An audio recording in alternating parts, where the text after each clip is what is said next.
The National Defense Authorization Act may be the most significant piece of legislation in the country when it comes to civil rights, and yet it is rarely even mentioned by the national media, which is why you've probably not heard that the Obama administration may be in violation of a federal court injunction that blocks the administration from locking up U.S. citizens without trial.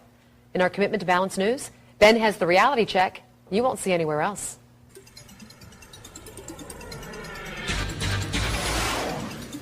The National Defense Authorization Act, something we've talked about for months here on Reality Check. Section 1021 of that bill gives the president the power to arrest and to hold even U.S. citizens who are accused of terrorism or aiding terror groups. And to be clear, this law does not require that the government prove you are working with terrorists. It does not require that you're given a trial and allows you to be held by the government until the end of our war with Al-Qaeda, Taliban, or so-called associated forces, even though it's not really clear who those associated forces might be. Yes, it's called the Indefinite Detention Clause, and it means that you can be held by the feds in prison without one shred of proof that you've done anything wrong until the end of our endless war on terror. The National Defense Authorization Act was drafted by Democrat Senator Carl Levin and Republican Senator John McCain, and the bill not only passed Congress easily, but it went to the desk of President Obama, who signed it into law on New Year's Eve 2011, though the president claimed he had reservations. Well, shortly after signing the NDAA, the White House released this statement from the president. Quote, "I want to clarify that my administration will not authorize the indefinite military detention without trial of American citizens. Indeed, I believe that doing so would break with our most important traditions and values as a nation." The only problem, as we've told you here, Senator Carl Levin stood on the Senate floor and explained that it was, in fact, the Obama administration who, in the first place, specifically asked for that indefinite detention power. So which one is it? Does the president want this power or not? Well, consider this. Early this year, a group of journalists and activists sued the government. The claim, the indefinite detention clause violates the due process clause of the Constitution. Judge Catherine Forrest agreed with those journalists, issuing an 8-page memorandum in which she said that indefinite detention cannot be used on any of America's own citizens, saying, quote, "In the face of what could be indeterminate military detention, due process requires more." Well, instead of abiding by the injunction, the White House has appealed it instead. But we begin tonight with a tale of two speeches, both from the same man, both from President Obama. One speech that could have been billed as a ballad to the Constitution, a proclamation of American values, a repudiation of the lawless behavior of the last presidential administration, and another speech announcing a radical new claim of presidential power that is not afforded by the Constitution and that has never been attempted in American history, even by George W. Bush and Dick Cheney. Remarkably, President Obama today made both of those speeches simultaneously. Al-Qaeda terrorists and their affiliates are at war with the United States, and those that we capture, like other prisoners of war, must be prevented from attacking us again. Prevented. We will incarcerate people preventively. Preventive incarceration. Indefinite detention without trial. That's what this is. That's what President Obama proposed today, if you strip away the euphemisms. One civil liberties advocate told the New York Times today, quote, "We've known this was on the horizon for many years, but we were able to hold it off with George Bush. The idea that we might find ourselves fighting with the Obama administration over these powers is really stunning." And it is stunning, particularly to hear President Obama claim the power to keep people in prison indefinitely with no charges against them, no conviction, no sentence, just imprisonment. It's particularly stunning to hear him make that claim in the middle of a speech that was all about the rule of law. Mr. President, first of all, thank you for taking the time to talk with us. When you signed the National Defense Authorization Act into law, you issued a signing statement at that time that said you would not use that power for indefinite detention on Americans. You understood the concerns that people had. A judge earlier this year issued that the administration couldn't use those powers because it's unconstitutional. So why are the government's own lawyers fighting that judge's order, the injunction in particular? Well, look, the basic principle here is, number one, my first job is to keep the American people safe. Number two, we've got to do it in a way that respects our values and our traditions of rule of law. That's why I ban torture.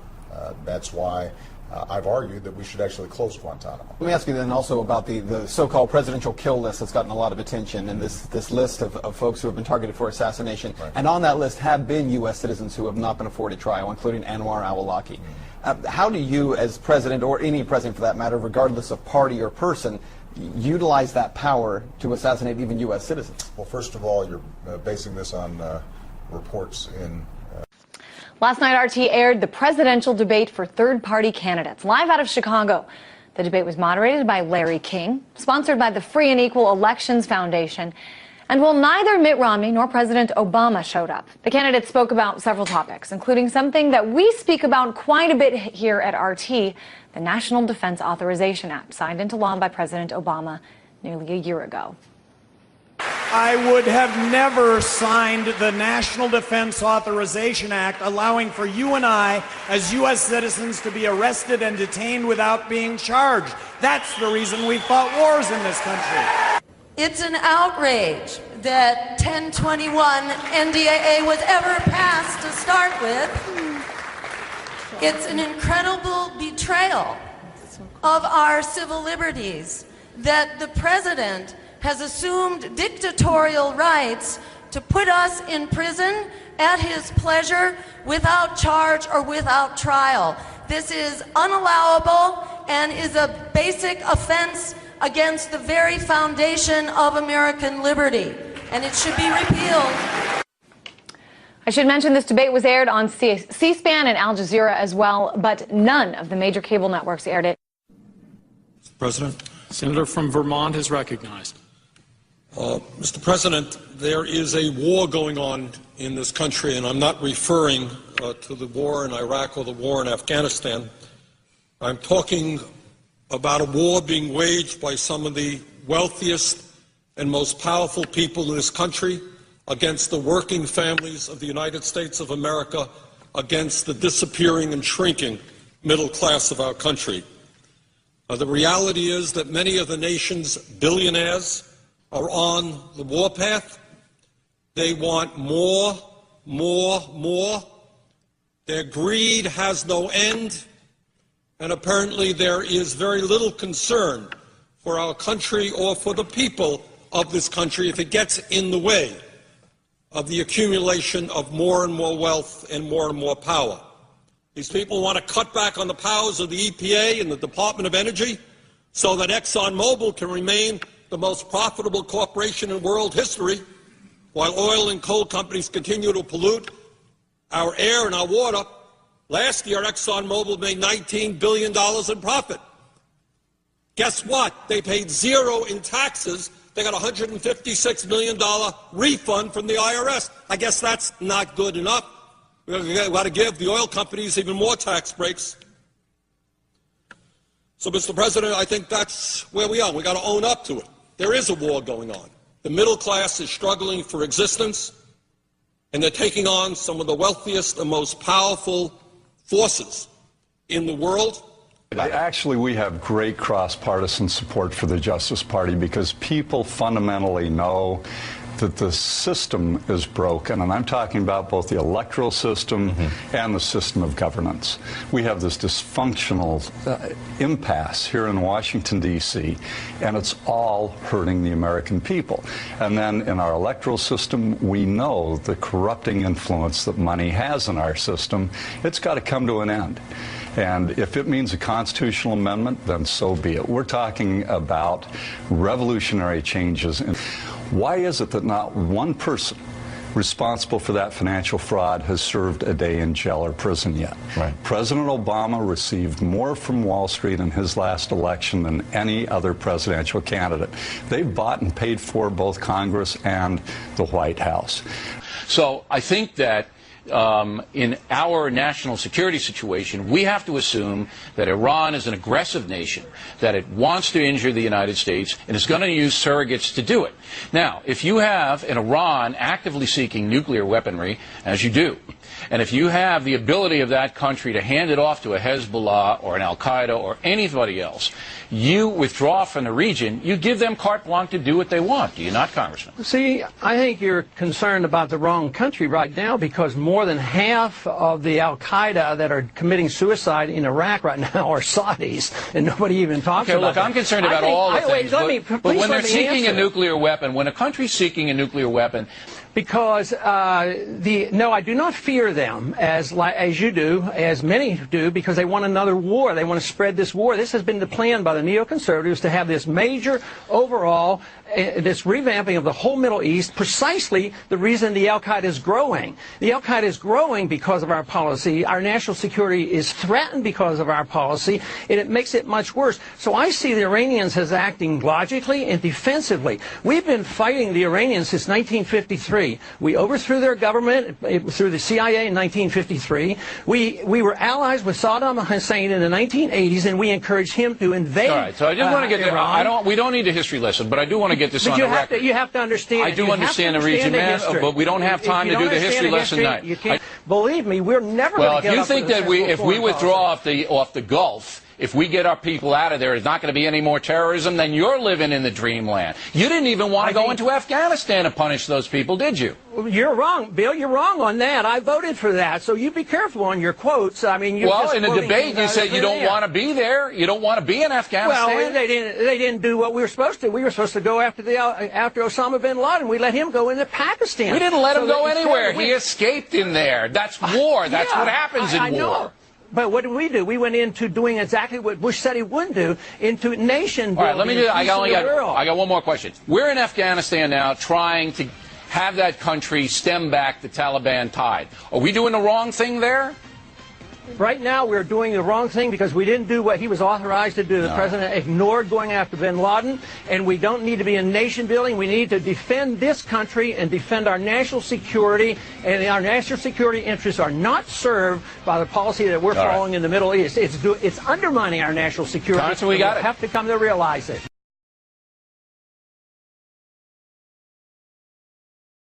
At this point, we have 9 years of hard scientific evidence that disproves the government theory about what happened on September 11th, and yet people continue to be either oblivious to the fact that this information exists or completely resistant to looking at this information.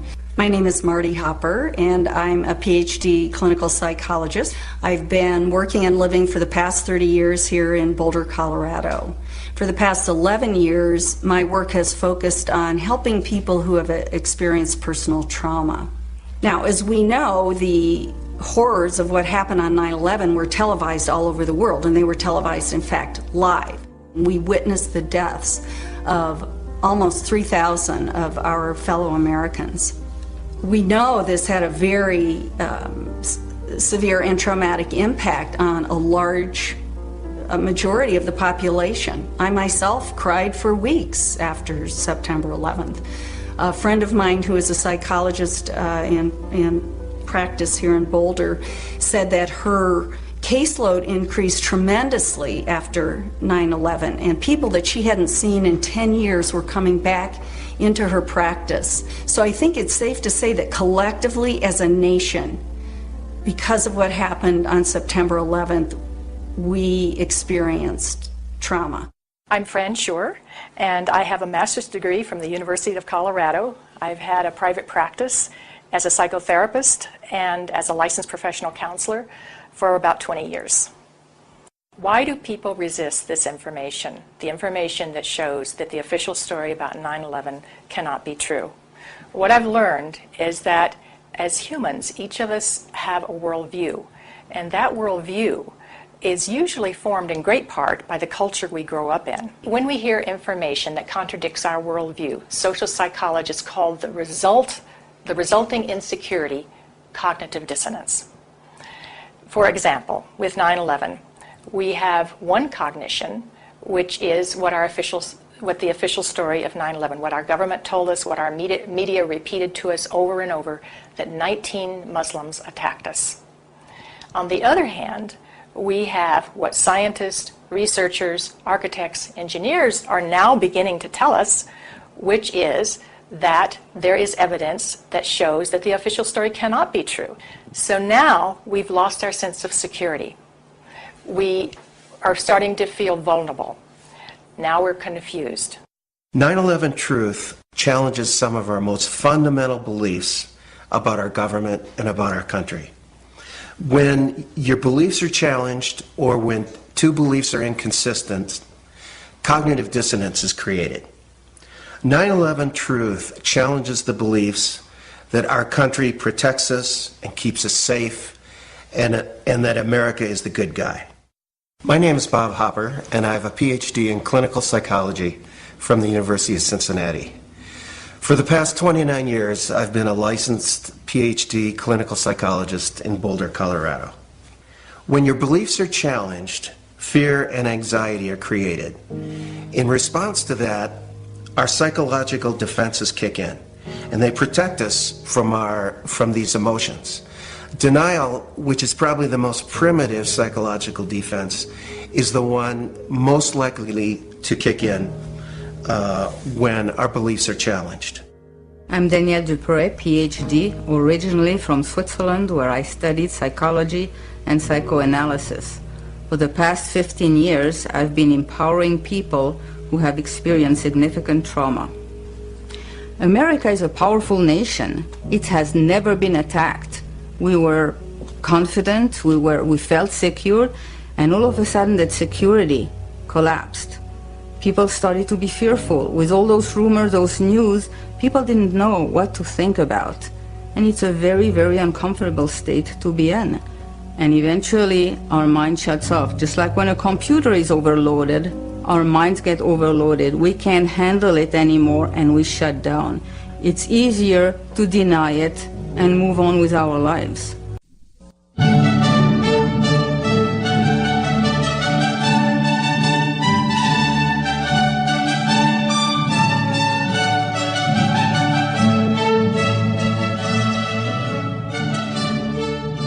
On the morning of September 11, 2001, 19 men armed with box cutters, directed by a man on dialysis in a cave fortress halfway around the world using a satellite phone and a laptop, directed the most sophisticated penetration of the most heavily defended airspace in the world, overpowering the passengers and the military combat-trained pilots on 4 commercial aircraft before flying those planes wildly off course for over an hour without being molested by a single fighter interceptor. These 19 hijackers, devout religious fundamentalists who like to drink alcohol, snort cocaine, and live with pink-haired strippers, managed to knock down 3 buildings with 2 planes in New York, while in Washington, a pilot who couldn't handle a single-engine Cessna was able to fly a 757 in an 8,000-foot descending 270-degree corkscrew turn to come exactly level with the ground, hitting the Pentagon in the budget analyst office where DoD staffers were working on the mystery of the $2.3 trillion that Defense Secretary Donald Rumsfeld had announced missing from the Pentagon's coffers in a press conference the day before, on September 10th, 2001. Luckily, the news anchors knew who did it within minutes. Osama bin Laden. The pundits knew within hours. Osama bin Laden. The administration knew within the day. Terrorists who committed these acts and those who harbor them. And the evidence literally fell into the FBI's lap. That a hijacker's passport was found blocks from the World Trade Center crash site, if you can believe that. But for some reason, a bunch of crazy conspiracy theorists demanded an investigation into the greatest attack on American soil in history. That investigation was delayed, underfunded, set up to fail, a conflict of interest, and a cover-up from start to finish. It was based on testimony extracted through torture, the records of which were destroyed. It failed to mention the existence of WTC-7, Able Danger, P-TECH, Sibel Edmonds, OBL and the CIA, and the drills of hijacked aircraft being flown into buildings that were being simulated at the precise same time that those events were actually happening. It was lied to by the Pentagon, the CIA, the Bush administration, and as for Bush and Cheney, well, no one knows what they told it because they testified in secret, off the record, not under oath, and behind closed doors. It didn't bother to look at who funded the attacks because that question is ultimately of little practical significance. Still, the 9/11 Commission did brilliantly answering all of the questions the public had, except most of the victims' family members' questions, and pinned blame on all the people responsible, although no one so much as lost their job, determining the attacks were failure of imagination. Because nobody in our government, at least, and I don't think the prior government that could envision flying airplanes into buildings. Except the Pentagon, FEMA, NORAD, and the NRO. The DIA destroyed 2.5 terabytes of data on Able Danger, but that's okay because it probably wasn't important. The SEC destroyed their records on the investigation into the insider trading before the attacks, but that's okay because destroying the records of the largest investigation in SEC history is just part of routine record keeping. NIST has classified the data that they used for their model of WTC7's collapse, but that's okay because knowing how they made their model of the collapse would jeopardize public safety. The FBI has argued that all material related to their investigation of 9/11 should be kept secret from the public, but that's okay because the FBI probably has nothing to hide. This man never existed, nor is anything he had to say worthy of your attention, and if you say otherwise, you are a paranoid conspiracy theorist and deserve to be shunned by all of humanity. Likewise him, and her. And her, and her, and him. Osama bin Laden lived in a cave fortress in the hills of Afghanistan, but somehow got away. Then he was hiding out in Tora Bora, but somehow got away.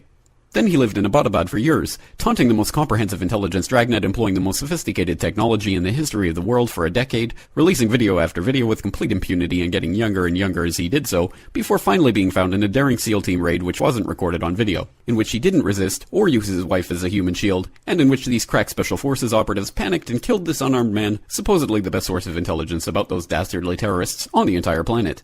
Then they dumped his body in the ocean before telling anyone about it. Then a couple dozen of that team's members died in a helicopter crash in Afghanistan. This is the story of 9/11, brought to you by the media which told you the hard truths about... His head could be seen to move violently forward. And... They took the babies out of the incubators. And... Mobile production facilities. And... The rescue of Jessica Lynch. If you have any questions about this story, you are a batshit paranoid tinfoil dog-abusing baby hater and will be reviled by everyone. If you love your country and or freedom, happiness, rainbows, rock and roll, puppy dogs, apple pie, and your grandma, you will never ever express doubts about any part of this story to anyone. Ever. On the regular show, here's the question we had at the end. To be totally just, you believe that Dick Cheney, George Bush, and the whole administration should be prosecuted for their acts. Governor Jesse Ventura is with us. But if that is the case, then we should prosecute. We should have prosecuted Harry Truman. Should have prosecuted Abraham Lincoln. Should have prosecuted Franklin Delano Roosevelt. Are you for that? They're dead. But if you talk about justice. They're dead. So if they weren't, would you prosecute reality. them? You're giving me a hypothetical that's bullshit. I'm giving you a hypothetical because you're making up Rosie O'Donnell-like scandals that says that 9/11 was an inside job. Well, why are you not allowed to ask anything about it? No, why, when you approach the government, I approach the government. I read everything possible. I watched all the hearings. You're right. I haven't read. You looked at my reading list. Have you read the 9/11 report and you think it's a piece of fiction? No, I believe everything in it. I believe my government's never lied to me, have they? Let's see, where should we start? The Gulf of Tonkin incident? Now that took us into war in Vietnam. They've now admitted it was a lie. So 58,000 of my generation were killed based upon a lie. But that doesn't count, does it? What does that have to do with 9/11? That shows that we will lie to go to war. We've been doing it for years. We will continue to do it. The Gulf of Tonkin incident, did you believe that? Well, you probably weren't alive then. I apologize for not being alive then. Well, it won't happen again. Well, I was alive. Okay. But 50, and I remember our president sitting on TV telling us our boys are floating in the water. And because of that, you'll never believe anything. And because of that, you'll never believe anything. But they lie all the time. Have you been in government? No, I have. All right, so that's so I've never been in the NFL, but I could watch a football game and judge what's going on. Why do we have the CIA embedded in all state government when their mission statement says that they're not? The question. If you just say one thing, you don't think the CIA has our best interest in mind. You don't think our intelligence branch. I never said any of that. But your questions and conclusions only lead to that one statement. Did you think everyone's against America? The government's against America? True. Always remember, dissension's the greatest form of patriotism. Tom Jefferson said that. Tom, you were alive then? No. You're going to insult me. I got to go to radio. Yeah. All right, Jesse. Take care. He's leaving. Jesse, I do have to say that I think Brian probably has read every word from the whole 9/11 situation. He's passionate about it, as you can see. Well, I am too. But and I agree with you that there's been covert activity over time, no doubt, where the government has not told its people every single thing that's gone on. I don't think anyone they rarely would be surprised. do. But when it comes to 9/11, are you so sure? No. Okay. No, but I ask questions, and what perturbs me is that You don't get answers. Nobody wants to talk about it. This event that changed our entire history of our country, why aren't we allowed to discuss it? Why aren't we allowed to ask questions? The moment you do, you get a reaction like he gave me. How dare you? How dare you question your government? So what are your questions? My questions are simple. I worked in demolition. I'm a former frogman, underwater demolition team. I know how to blow things up. How could the buildings fall at the rate of gravity? Basic physics tells you that can't happen. Yeah. And how did the cement get so pulverized? Just simply from falling, it was blown into dust. What energy was required to pulverize all that cement So into what dust? conclusion do you draw? I don't know, but I certainly question, and yet I'm attacked when I question. You notice how if you bring up 9/11 and have any questions about it, immediately everyone attacks you over it, tells you you're crazy, calls you Rosie O'Donnell. Richard Gage is here to show us why he's calling for a more thorough investigation into the collapse of the World Trade Center buildings. Thank you so much for joining us. You're very welcome. It's great to be here. Well, first of all, give us a little bit more about your background. Well, I'm an architect of 20 years, a member of the American Institute of Architects, and I've been studying steel-framed, fireproof buildings for about that long. We ask that for clarification because as we get into this, we want people to make sure that you're not just somebody with a wacky idea. Right. Okay, you come with some science to you.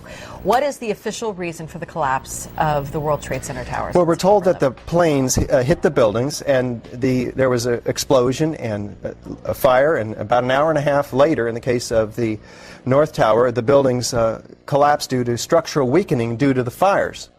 The problem is that we don't have large gradual deformations associated with collapses, and fires in high-rises have never brought down a steel frame high-rise building at all, ever. And what we have, unfortunately, is the evidence in the Twin Towers and the third skyscraper to collapse that day, which most people don't know anything about it. We have the evidence of the 10 key features of controlled demolition. In the case of Building 7, it collapses straight down into its own footprint at free fall speed in the first 100 feet. It's dropping, as you can see, symmetrically, smoothly, at free fall speed in the first 100 feet, 2.5 seconds.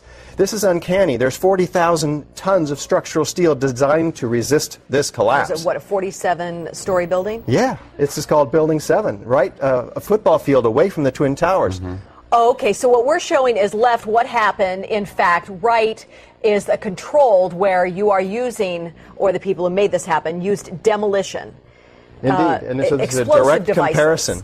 And you can see that, indeed, almost free fall speed, free fall acceleration through 40,000 tons of structural steel. That is uncanny. So we have 700 architects and engineers demanding a new investigation as a result of this evidence and the evidence in the World Trade Center. That is very explosive. Almost every architect and engineer we show this information to agrees with us that these are controlled demolitions. If we can get them to look at the information, because obviously the implications of a controlled demolition are dark for our country, because that means somebody besides Al-Qaeda was involved, because these have to be easily 3 of the most highly secure buildings outside the Pentagon. Now, if that was a controlled demolition, would there not be any evidence at the ground level of explosives within the building itself, that's the debris that's left? Indeed, and what we find down there is pools of molten iron. What does that mean? Several tons. Exactly. What is that doing there? The first responders see it, the structural engineers see it. It's documented by FEMA, the melting of steel. Normal office fires is what's supposed to have brought these buildings down, along with jet plane impacts. But jet fuel and office fires don't produce molten iron or molten steel. It doesn't begin to melt until 3,000 degrees. But what we have is the fires only produce maybe 1,600 degrees. So what produced all that molten iron? Well, it has in it the chemical evidence of a special incendiary, which is thermite, a high-tech incendiary used to cut through steel like a hot knife through butter. Indeed, in all of the dust throughout lower Manhattan, we have a 4 to 6 inch thick layer of of this dust, and throughout it we have evidence of tiny spheres, billions of them, several tons of previously molten iron. Well, how does that happen? If you have molten iron, the byproduct of thermite is molten iron, and it's dispersed throughout all of this dust. Now, you were allowed to go in and get samples and examine it? Oh, there's plenty of dust. A lot of people have this dust, and 4 of these samples have been sent to physicist Stephen Jones, formerly of Brigham Young University. And they find in it not only these spheres, which others have found too, USGS, R.J. Lee, doing toxicological studies. These spheres have iron, aluminum, fluorine, manganese, very unusual elements associated only with thermite. And there's small chips of unignited thermite as well. This is very high-tech thermite, nanothermite. It's not found in a cave in Afghanistan. It's produced in very sophisticated Defense Department contracting laboratories. Okay, well, we have an enemy here. That the finger has been pointed to, that this was the work of al-Qaeda. This was the work of Osama bin Laden, at least to get the planes all going into the buildings and into the field in Pennsylvania and into the Pentagon. Is there no way that they then could still be the enemy that placed those in the buildings first and then did the incendiary device via a plane second? Right. Well, what you have to ask is who had access to the buildings? Did al-Qaeda have access to these highly secure buildings? Probably not. Did they have access to sophisticated nanothermite, where the particles are 1,000 times smaller than a human hair? Probably not. Somebody else has to be investigated, and that's why we have 700 architects and engineers demanding a real investigation. We don't have the whole theory as to how this happened, who did it, why. We just lay out the facts like we did last night in the Veterans Memorial Auditorium, and we demand a real investigation, and they'll find out who, why, how. It's trying to freak out the country, but we can't help but feel a little freaked out by this. Yeah, you're getting it. Yeah. And of course, this is something we want to talk with you about a whole lot more, and we're out of time. But we do have a great deal of information on our website, kmph.com. Thank you very much for your time today. You're so welcome. Thank you for opening up a lot to think about. We'll be right back. Now, more on the latest building collapse in New York. You might have heard a few moments ago, I was talking about the Salomon Brothers building collapsing. And indeed it has. Apparently that's only a few hundred yards away from where the World Trade Center towers were. And it seems that this was not a result of a new attack. It was because the building had been weakened during this morning's attacks. We'll probably find out more now about that from our correspondent, Jane Stanley. Jane, what more can you tell us about the Salomon Brothers building and its collapse? Well, only really what you already know. Details are very, very sketchy. There's almost a sense downtown in New York behind me, down by the World Trade Centers, of just an area completely closed off as the rescue workers try to do their job. But this isn't the first building that has suffered as a result. We know that part of the Marriott Hotel next to the World Trade Center also collapsed as a result of this huge amount of falling debris from 110 floors of the two twin towers of the World Trade Center. As you can see behind me, the Trade Center appears to be still burning. We see these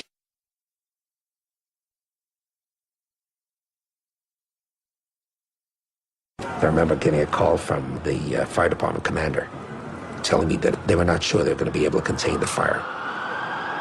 And I said, you know, we've had such terrible loss of life. Maybe the smartest thing to do is pull it. And they made that decision to pull, and then we watched the building collapse.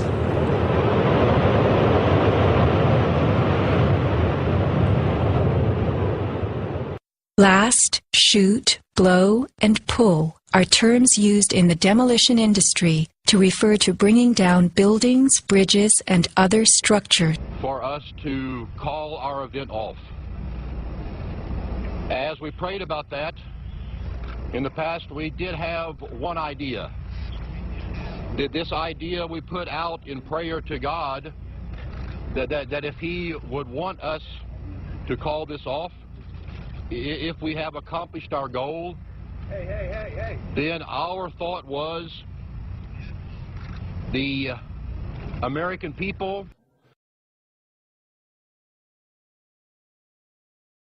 If these people don't want us over there, let's close our embassies. I stand with Ron Paul. Let's get rid of foreign aid altogether. Because as Ron Paul put it, the definition of foreign aid, that's taking from America's poor and giving it to another country's rich. Yeah, but hang on. Just wait a minute. You wait a minute. It's my show. Wait a minute. Hey, let me just challenge you. I'm challenging you because I think that is taking one extreme and going to the other. It may well be that America has too many embassies, has too much say in too many countries. We're also broke. Of course, you're not the only country. How can we give to foreign aid? You're not the only country that's broke in the world right now. We're giving foreign aid on a basic term for you people. That would be the equivalent. You're losing your house. You're 3 payments behind on your car, but your cousin Bob from out of state needs to borrow $500 from you. Are you going to send it? Well, when you can't even make your own house payments? Jesse, America, we're broke. How in debt are we? Well, you're certainly not as broke as many countries around the world. Well, if they're worse and in more debt than us, I want to see a country that can say they have more debt than we do. America remains a superpower. And America, sure we are. And all superpowers, I believe, have a responsibility to other countries around the world. Now, it may not be responsible. Really? No. You don't think America should have any involvement in any country in the world? Sure, we can have involvement if they ask us. Since when should we be the world's policemen? Why do we have military bases in 160-some countries? We have no foreign country has a base here. Imagine if Hugo Chavez decided to buy 1,000 acres of land by Palm Springs and move the Venezuelan military in there. What do you think our reaction would be to that? Yet we have multiple bases in Korea, multiple bases in Japan, multiple bases in Germany. And Piers, last time I checked, those wars were over 60 years ago. Why are we still there? Well, the argument would be to prevent another war of that nature.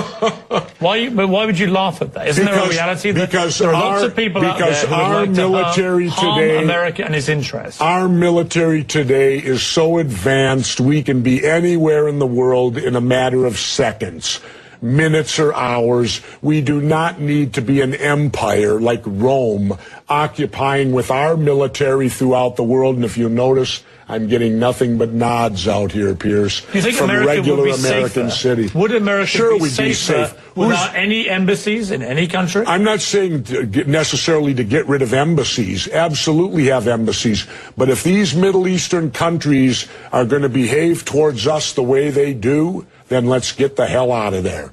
Americans have very short attention spans. They usually can only remember about a year ago. They need to remember about 4, 5, 6 years ago of who caused this. Let's take my lifetime. I was born post-World War II, 1951. Now, if you count the Cold War and the war on drugs, which the war on drugs is a war, I lived 4 months of the year in Mexico. 20,000 Mexicans, I believe, died last year as a result of the war on drugs. Do you realize we've been at war my entire life? My entire life. We have been at war. Is that the role of the United States? Perennial war, at war all the time.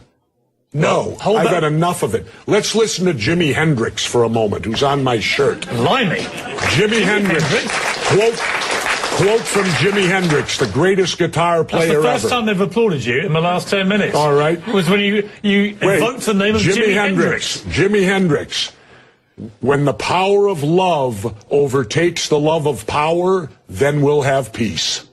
When the power of love overtakes the love of power, then we'll have peace. They have affiliates in many countries and are trying to expand their reach. These are not opinions to be debated. These are facts to be dealt with. These are not opinions to be debated. These are facts to be dealt with. Let us never tolerate outrageous conspiracy theories concerning the attacks of September the 11th. Malicious lies that attempt to shift the blame away from the terrorists themselves, away from the guilty. What we're all agreed on is that the death of Osama bin Laden was a good thing. But be honest, is America any safer now than it was when he was killed? Or from all we're seeing now in the Middle East, all the uprisings, all the kind of reverse Arab Spring, if you like, are you concerned that it may be a hornet's nest that's getting out of control. No, because I think that lots of times these uprisings are orchestrated. I believe in the works of Colonel L. Fletcher Prouty when he said, nothing just happens, everything is planned. I truly believe that. And so these uprisings that are happening right now, we don't know really who's behind them. They could be our own CIA helping to do it. Right, well, who knows? Did we know who we were backing? I mean, that's one of the key questions. Backing at what? Well, in Libya, in Egypt. I have no idea. All these countries. When you oppose a Mubarak or a Gaddafi or so on, did we really know who these rebels were? And are we now perhaps seeing the results of not knowing too well who they are? We're here wanting to give democracy to people who have lived, in my opinion, in the Stone Age. I think the bigger question to ask is, here we go, another religious war. Because most every war that happens on this planet is due to the fact of religion. Will you be running or not in 2016? I don't know. I need to have ballot access in all 50 states, and I need some type of guarantee that I will be allowed in the debates, because you cannot win if they won't let you debate, but if you can debate, you can win. Because in Minnesota at the primary, I was only polling between 8 to 10%. I was allowed in the debates. 7 weeks later, I was the governor of Minnesota. You know, they always say, Piers, in the private sector, competition's good, right? Isn't that what we always hear? Well, how come competition isn't good for president? Why has it been 20 years since we've seen any third voice in a presidential debate? Because these two parties they make the rules, and they will not let anyone else win. So I would require huge help from you, the people, because if I do run, and I run to win, I would be the first president elected in this country that would belong to no political party since George Washington, the father of our country. What would you have done on September the 12th, 2001? What would you have done if you'd been president? What would I have done? Yeah. I would have done a legitimate investigation to find out what exactly happened on 9/11. How did they know who did this so quickly like they did Lee Harvey Oswald?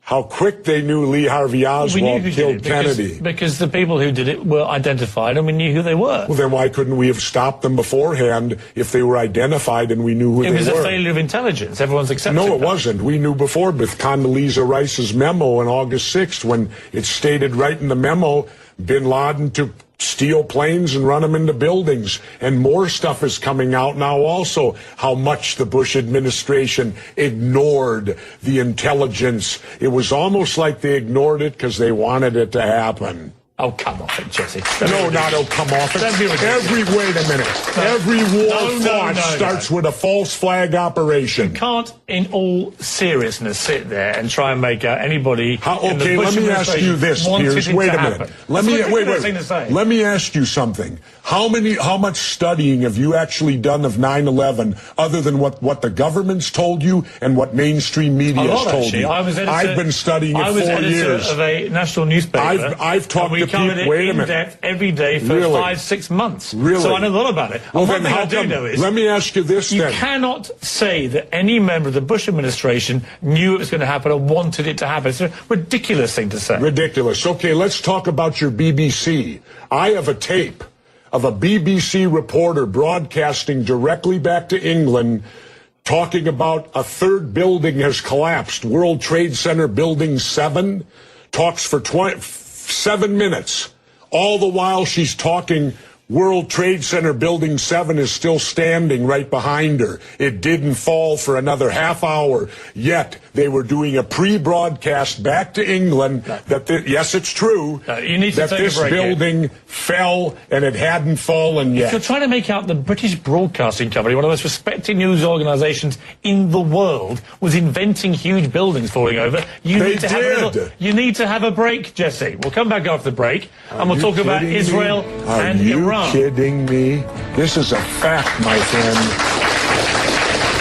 The United States is not in any threat. They're not going to do a Normandy invasion on us, Al-Qaeda in Virginia. Yeah, but hang on, you're being slightly naive, aren't you? Because I'm not being naive, sir. I think you are being naive. No. Because I think that it's clear one of the main reasons that America went into Afghanistan was to try and get Al-Qaeda dismantled, the organization which committed the 9/11 atrocity. Really? That was Jesse Ventura live along with our studio audience. We left a fairly heated debate about various theories that you have about 9/11 and so on. Let's move on to... Oh, and the government only has a theory. Right, well, the government has... No, this is a theory. Their theory is 19 Islamic radicals armed with box cutters defeated our multi-billion-dollar air defense system, all while conspiring with a bearded guy in a cave in Afghanistan. That is exactly what happened. That's their theory. No, that's not a theory, it's a fact. That's their theory. No, Jesse, that's a it's fact. That's what happened. Really? Yes, I'm Were sorry you there? to kill your conspiracy theories, but that is what happened. Then why haven't anyone been brought up for trial? Because they died. haven't given one shred of evidence they all died in a trial. In case you missed the story. Well, then what do we got all these guys in Gitmo for? And we got the supposed confessor to it, who they waterboarded 180 times to get the confession. Got news for you, Piers. If they waterboarded you 180 times, you'd confess to it. See, now you're missing the point. On that very point, I don't agree with Guantanamo Bay. I didn't agree with the waterboarding, personally. But let's move on. Let's move on to Iran and Israel. If you were the American president, with all the jungle drums beating now about Iran, would you take any military action? Well, first let me state that Iran has to do this. Because if you notice, the United States doesn't mess with any country that's got nuclear capabilities. They only mess with countries that don't. So all countries that don't have it strive to get it because it's a safety mechanism to have it. So of course Iran's going to try to get the stuff. Should they be allowed to have it? Should they be allowed to? I don't know. Well, yes or no? I don't know. You're a man of opinions. No, I don't. You may be running for office. You're entitled to know what you think. Not right now. You don't. I need to study it more. How very I need convenient. To look. Yes, it is very convenient. So you know about everything that happened before 9/11, but right now, when you have Iran potentially nuking itself up, you don't have an opinion. Well, let's leave that up to the nuclear inspectors that go in there. They will tell us whether they're nuking it up before you decide to bomb them.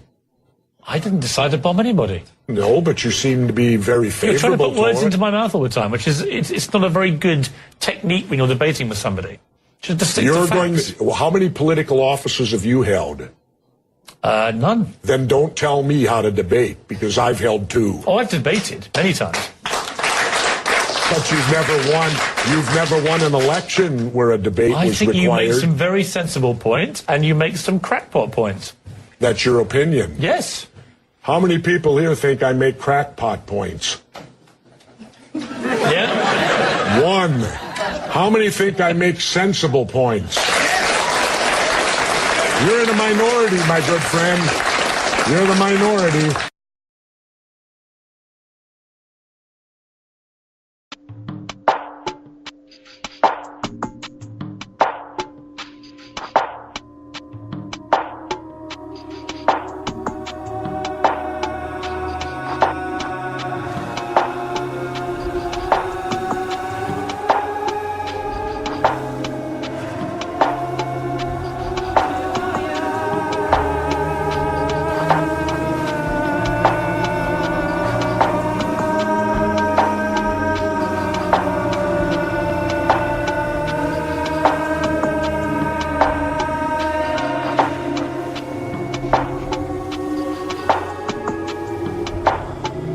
The shootings at Sandy Hook Elementary School in Newtown, Connecticut. If you don't know about this, you are going to be stunned. It's not just some internet extremists alleging these conspiracies. This is a guy named James Tracy, a tenured associate professor at Florida Atlantic University, a public school that's taxpayer funded. What he wrote originally on his personal blog, and I quote, "One is left to inquire whether the Sandy Hook shooting ever took place, at least in the way law enforcement authorities and the nation's news media have described." Now, as we told you Friday, normally we wouldn't dignify these types of remarks by covering them, but James Tracy is a tenured professor at a public university. We invited Professor Tracy to come on the program Friday night. He declined. He gave us a statement, though, saying, quote, I apologize for any additional anguish and grief my remarks and how they have been taken out of context and misrepresented may have caused the families who've lost loved ones on December 14th. At the same time, I believe the most profound memorial we can give the children and educators who lost their lives on that day is to identify and interrogate the specific causes of their tragic and untimely demise. Like all reporters, I believe in free speech, and Professor Tracy has the right to say whatever he wants. But as a teacher at a public university, we think he should be accountable for the things he says and being willing to defend them. So about that, Tracy makes the case, if you want to call it a case, that news organizations and the government may have worked together to dupe you, the public, in order to gain support for gun control laws. At the very least, Tracy thinks the reporters botched the story by not digging deep enough, not investigating what really happened in Newtown. On his blog, he points to early reports that other suspects were arrested after the shooting, suggesting that perhaps there was more than one gunman. Now, this is a major point many of the conspiracy theorists argue. They say the reporters never followed up on who was arrested. That is not true. One of these conspiracy videos has gotten millions of hits on YouTube, and a lot of the claims are based on initial reporting, which, as we all know, is often inaccurate. But instead of seeing it as the fog of war or just incorrect reporting early on. Final warning. Stand by, comrades, for the 2 minutes hate.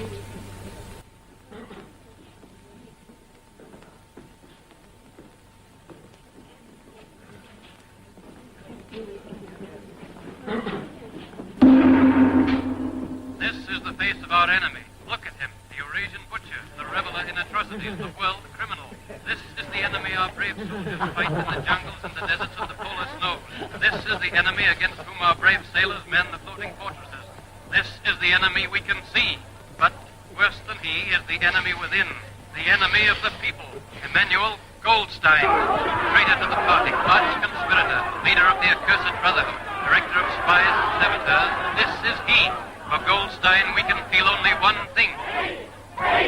The other thing, I mean, Alex, that is so I find idiotic about a lot of these conspiracy theories is, you know, nothing remains secret for very long. So it's not as if the government can't keep, you know, things that are actually classified information secret from very long. There's so many people who leak stuff. So the idea that somehow, like, the news media is in cahoots with the government, and you divide conspiracy theorists into kind of two camps, cranks and firebrands. What's the difference? Well, the firebrands tend to be the young folk. I mean, the ones that you see, sometimes 9/11 on the anniversary, you'll see these people marching, the so-called 9/11 truth movement. They tend to be young people. You often see them on university campuses. Cranks tend to be older types, people in their 40s and 50s. Often they're college professors. Often they're computer scientists. Often it's people with a very technical frame of mind who are drawn to these very intricate conspiracy theories. It's just unbelievable to me. Jonathan Kay, I appreciate it, and Alex Seitz-Waltz, thank you very much. Actually, joining us right now, just called in, is Erica Lafferty, who's the daughter of Dawn Huxspring, the Sandy Hook. Police state news. One thing that's becoming somewhat of a concern, and that is misinformation that's being posted on social media sites. It is important to note that we have discussed with federal authorities that these issues are crimes. They will be investigated statewide and federally, and prosecution will take place when people perpetrating this information are identified.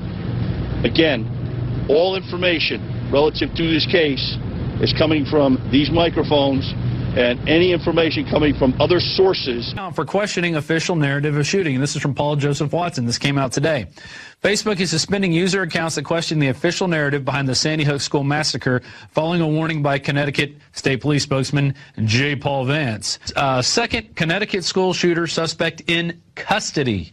CBS News reports that a potential second shooter is in custody and that SWAT is now investigating the home of the suspect.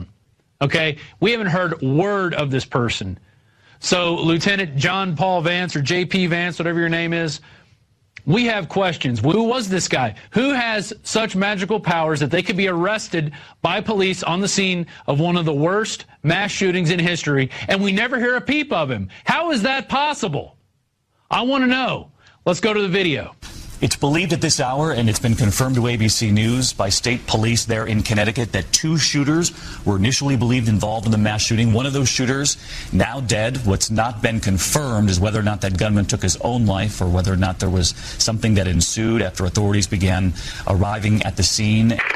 So we ran out. There's police about at every door. They're leading us down this way, quick, come on. And we ran down to the firehouse. There's a man pinned down to the ground with handcuffs on, and we thought that was the victim. We really didn't get a good glance at him because he was, like, there's a car blocking it. They did walk a guy out of the woods. I saw him walk a guy earlier with handcuffs. He walked by us and said he didn't do it. It was a grown man? A grown man, yeah. He's sitting in the front of the police car over there now.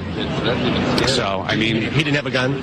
No. I didn't see any gun. Just had him handcuffed. And he walked by us and looked into parents' eyes and said, I didn't do it.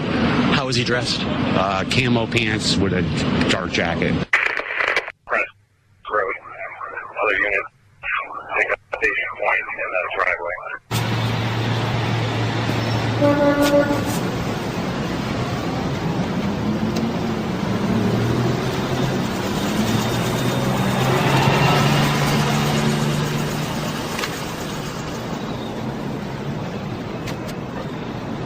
The system based completely on bribery.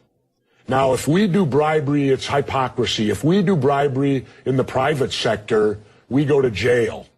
Yet their entire political system is based upon bribery. Who can bribe and give the most money to the politician? And now, thanks to our illustrious Supreme Court that ruled that corporations have the same rights as individuals and that money is free speech, well, we're now being inundated with so much money from the corporations buying the Democrats and Republicans, both sides, that look at this hypothetically. A foreign country could now control our elections because all they would have to do is form a corporation, start pumping money into the super PACs, plus there's no, they don't have to say where the money comes from, which is criminal. Every candidate should have to state openly, open disclosure, where they get every dollar. You're not getting that now. So the whole system is corrupted now. The Democrats and Republicans are at fault because they've been in charge for 150 years. They can't pass the buck on it. And until they clean up the system, that's what you got. It's bribery. Jesse, I'm shocked. I just agree with every word you just said. No, you just want to get the crowd back on your side. Not at all. Not at all. As I said to you, I agree. I'm teasing. I agreed with every word. Why is it that Americans, to me it seems, so many Americans cannot divorce their right to defend themselves with a gun to the apparent right to go and buy 6,000 rounds of ammunition, high-powered assault weapons, and go and murder Americans? Well, the best thing I can tell you, Piers, is this. Mexico has strict gun control. You cannot own a gun in Mexico, and they had 20,000 people dead last year in the drug cartel wars. But Mexico has a very particular problem involving drugs. I could cite to you Britain, average... Well, let me just throw it back at you. In Britain, for example, an average of 35 people a year are murdered with guns. In Germany, it's about 40 to 50. France, the same. Spain, the same. Italy, there's a pattern here. America, 11 to 12,000 a year. Yeah. This country has more guns than anybody else and more gun murders. Yeah. It's inarguable, isn't it? No, not at all. It is. Because I was in the Philippines physically the day Ferdinand Marcos declared martial law and made himself a dictator. And the first thing that dictator did, he gave the people of the Philippines 2 weeks to turn in all their guns or it was the death penalty. Now, why would a dictator do that? Why would he make his #1 priority when he took over as dictator to disarm the public? The Second Amendment is there So, and it was put in there not for hunting and fishing like they like to say, because back when they did it, if you didn't hunt or fish, you didn't eat. It was put in there so the citizens would have the ability, if their government became oppressive, they could defend themselves against oppressive government. People kill people. All right, how many people here die because of car accidents of drunk driving? Do we go to the Ford Motor Company and tell them stop making these automobiles because people get drunk and kill people in cars? It's a facile argument.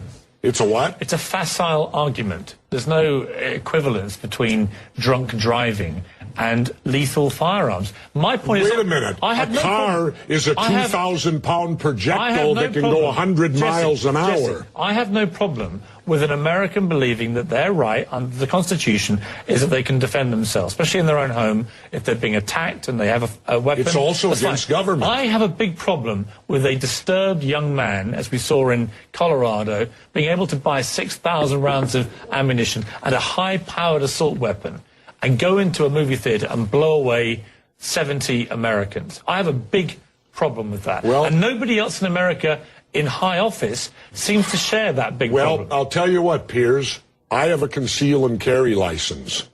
Had I been in there, I would have taken this guy out before he could have killed that many people. Well, I think that, again... But because, let's remember, police can't stop crimes. Police show up after they're over. Remember that.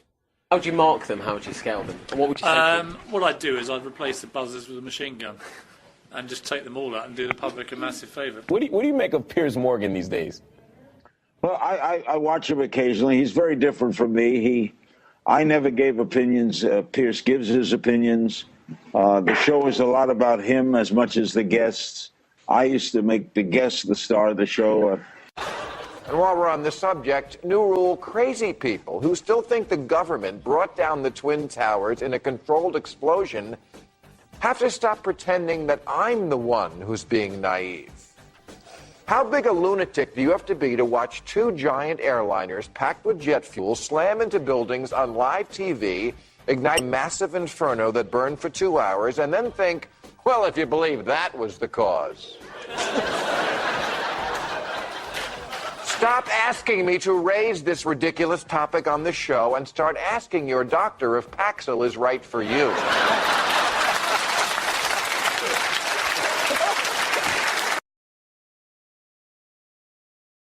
Last year it was confirmed that the U.S. military has been manipulating social media by using fake identities to influence conversations and spread pro-American propaganda. It's called Online Persona Management Services. And under the CENTCOM contract, it allows the creation of up to 10 sock puppet accounts for every U.S. serviceman or woman working on the program. The stipulations are that every fake persona must have a convincing background, history, and supporting friend networks so that it will remain undetectable from even the most sophisticated adversaries. According to The Guardian, the project has been likened by web experts to China's attempts to control and restrict free speech on the internet. And that critics are saying that it allows the U.S. military to create a false consensus in online conversations, crowd out unwelcome opinions, and smother commentaries or reports that do not correspond with its own objectives. Now, of course, according to CENTCOM, their only objective is to counter violent extremist and enemy propaganda outside of the U.S., and that it would be unlawful to address U.S. audiences with the technology. Wow, unlawful, really? Interesting, because the newest version of the 2013 NDAA included an interesting amendment. This amendment legalized domestic propaganda on the American public. You heard me right. The newest NDAA wasn't just reauthorizing the indefinite detention of American citizens. It also allowed the U.S. government to legally carry out misinformation campaigns against the citizens of this country. But is this really surprising to anyone? I mean, the corporate media is basically a propaganda arm of the U.S. government anyways, isn't it? Why the need to legalize the use of propaganda when you already have an entire mainstream media establishment lacking to the White House, reprinting government press releases without question, selling wars, and carrying water for the administration? In fact, aside from everything I just mentioned, the Pentagon already spends $4 billion a year to influence public opinion, and the Department of Defense also spends hundreds of millions of dollars on information campaigns in countless countries occupied by the U.S. military. But perhaps even more disturbing than all of this is the fact that the CIA has already been infiltrating the biggest press institutions since the early 1950s. One has to look no further than Operation Mockingbird, a secret CIA campaign to spread disinformation and false stories to foreign governments during the Cold War. It did this by manipulating the media into focusing on propaganda, sabotage, and subversion. It was later revealed in congressional hearings that the CIA program consisted of literally paying off editors and reporters at most mainstream news outlets. The New York Times, CBS, Time, The Washington Post, Newsweek, AP, Reuters, and countless more. In one instance, a journalist named Joseph Alsop, who's alleged to have been one of the most prominent journalists working under Operation Mockingbird, wrote foreign affairs articles that appeared in over 300 publications. So, isn't it nice to know that the supposed watchdogs of the government can be so easily bought? Even though the intent of this program was to focus on matters outside of this country, it undoubtedly influenced everyone living here at the time.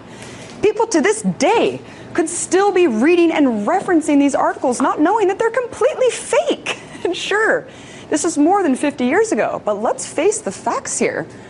Our media is much worse now and has been much more easily compromised now. So how do we know that Operation Mockingbird still isn't in effect? Well, we don't. So, the next time you sit down to read the Sunday paper or visit an online forum, just remember, don't believe everything you read. Question: how does a man born in Australia become wanted by the United States, claim asylum from Ecuador in an embassy based in London in order to avoid extradition to Sweden? The answer? That man is Julian Assange, founder of WikiLeaks. So what exactly is going on? In order to better understand, we need to go back a couple of years. The first publication of the diplomatic leaks known as Cablegate had begun to take place. The shocking collateral murder video footage had been exposed, and the Afghan war logs had also been published. Julian Assange had become a worldwide cyber celebrity, and at least in the US government's eyes, public enemy number one. It was in this climate, on August 11, 2010, that he arrived in Sweden to give a lecture at the Swedish Christian Social Democrat organization. An appearance partly arranged by a woman whom we shall call Miss A. As well as giving a talk, Julian Assange was also there to negotiate the use of some internet servers housed in a former underground nuclear fallout shelter. It would provide a secure base for WikiLeaks data. Although Julian Assange and Miss A had not met before, reports suggest that they arranged in advance that he would stay in her apartment while she was away. Miss A, however, returned home a day early, and the two are alleged to have had sex that night. Miss A would later tell police that although the sex was consensual, Assange had been forceful and ignored her requests to use a condom. Assange denies this. Despite later making these claims, on the days that immediately followed, Miss A accompanied Julian Assange to the conference at which he was to speak, organized a crayfish party in his honor at her apartment, which went on until the small hours of the morning, tweeting at 2 a.m., a tweet along with others indicating she was enjoying Julian Assange's company, which she is alleged to have attempted to later delete. A male guest at the party would also later tell Swedish police that when he offered to put Assange up at his apartment, Miss A replied.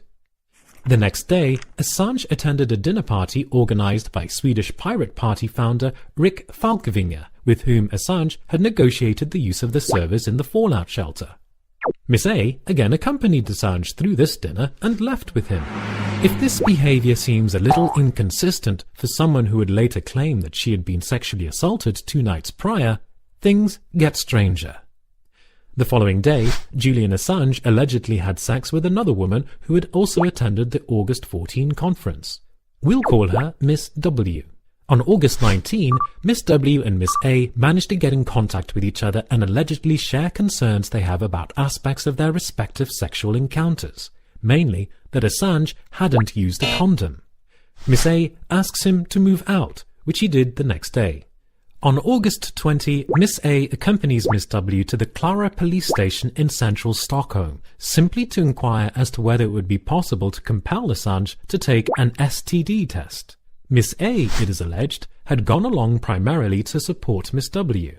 It turns out, however, that she knew the police officer on duty at the time, and that they were in fact political associates. We'll call her Officer K. It is perhaps not that unusual that Miss A took Miss W to see a police officer she knew. What is unusual, however, is that contrary to police protocol in virtually every developed country, including Sweden, not only was Miss A allowed to remain present throughout the interview, but the interrogation had been neither audio recorded nor video recorded. Officer K has claimed she could not find a working dictaphone. This, despite being in a major Stockholm police station that does, of course, have videotaping facilities. Sometime during Miss W's questioning, the police announced that Assange was to be arrested and questioned about possible rape and molestation. Upon hearing this, it is alleged that Miss W became so distraught that she refused to give any more testimony and even refused to sign what had been taken down. This didn't matter, since rape in Sweden falls under public prosecution laws. The police and the prosecution do not need the consent of the victim in order to conduct an investigation. Without being notified of the charges or even being given an opportunity to respond, an arrest warrant was then issued for Julian Assange. Although the prosecutor's office might not have contacted Assange, within hours they let the whole of Sweden know what was going on, leaking to the Expressen tabloid the statements of Miss A and Miss W. The newspaper front page read, "Assange hunted for rape in Sweden." Julian Assange wakes the following morning to read the newspapers, shocked to learn that he is wanted for double rape. Within 24 hours, however, on August 21, a more senior prosecutor dismissed the rape allegations, leaving only the lesser accusation of molestation. That day, however, Miss A gets a follow-up call from the police. They want to know further specifics about her sexual encounter with Assange. Miss A gives a telephone statement allegedly leading the police to believe that she just might have a used condom still lying around from a week earlier. The police retrieve the condom from Miss A as evidence. This condom has since been tested and found to lack any traces of Julian Assange's genomic DNA, and opens up serious questions of whether Miss A attempted to fabricate evidence. On August 30, Assange willingly went to the police and made a statement. During the interview, he expressed his fears that anything he said would end up in the tabloid newspaper Expressen, to which the interviewing officer replied, "The interview was leaked." On September 1, 2010, Swedish Director of Prosecution Marianne Ny says she is reopening the rape investigation against Mr. Assange. What follows is a brief timeline of events since the reopening of the investigation. On September 15, the prosecutor told Assange he was permitted to leave Sweden, which he soon does and travels to London. On November 18, Stockholm District Court approves a request to detain Mr. Assange for questioning on suspicion of rape, sexual molestation, and unlawful coercion. The prosecutor says that Julian Assange has not been available for questioning. Mr. Assange's British lawyer says his client offered to be interviewed at the Swedish Embassy in London or Scotland Yard or via video link. He accuses Marianne Ny of abusing her powers in insisting that Mr. Assange return to Sweden. On this, Assange's lawyers have a point. It is well within Sweden's laws to allow a person to depose on video or to send investigators abroad, which they have done in the past. Marianne Ny stated, however, that according to circumstances in the investigation, that Julian Assange be present within Sweden for questioning. Curiously, however, she refused to explain just what those circumstances happened to be. On November 20, Swedish police issue an international arrest warrant for Mr. Assange via Interpol. 10 days later, Interpol issues a red notice for Mr. Assange. On December 8, the WikiLeaks founder gives himself up to London police and is taken to an extradition hearing. He is remanded in custody pending another hearing on December 14. For more than 500 days, Julian Assange and his legal team fought his extradition through the Magistrates' Court, to the High Court, and on to the Supreme Court, the most powerful court in the land. But on June 14, Julian Assange lost his final appeal. The Supreme Court ruled he would have to be extradited. 5 days later, Julian Assange flees to the Ecuadorian embassy in London and claims political asylum. On August 15, 2012, Ecuador's foreign minister claims the UK has issued a threat to enter the Ecuadorian embassy in London to arrest Mr. Assange. The Foreign Office says it reminded Ecuador that it has the power to revoke the diplomatic immunity of an embassy on UK soil, and says Britain has a legal obligation to extradite him. This is a remarkable statement. Not just because of the diplomatic implications, after all, could you imagine them saying this to the Chinese or French embassy?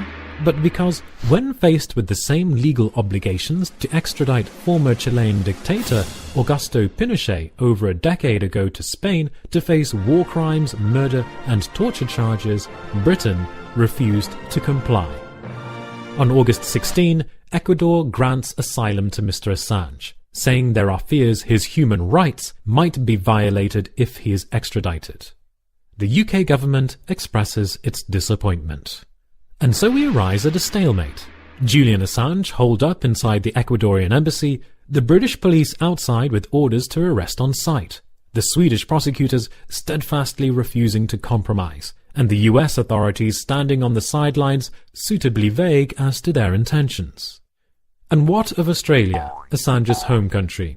Well, despite the fact that its embassy in Washington has been preparing for Assange's possible extradition to the US, Bob Carr, Australia's foreign minister, has labelled the idea preposterous. But according to Assange lawyers, this stalemate could easily be broken if Swedish authorities simply guarantee that Assange will not be extradited to the US if he comes to face trial. Or the US government officially states that they are not planning on prosecuting Julian Assange. The fact that no such guarantees or assurances have been made, and given the disturbing nature in which the case has been handled by Swedish prosecutors to date, raises obvious questions. Everybody knows that the FBI uses all sorts of tracking devices on cars, cell phones, and whatnot, everything that can carry GPS. The American Civil Liberties Union filed a request under the Freedom of Information Act asking for the Justice Department to reveal the FBI's guidelines, their internal memos as to how and under what circumstances they track people.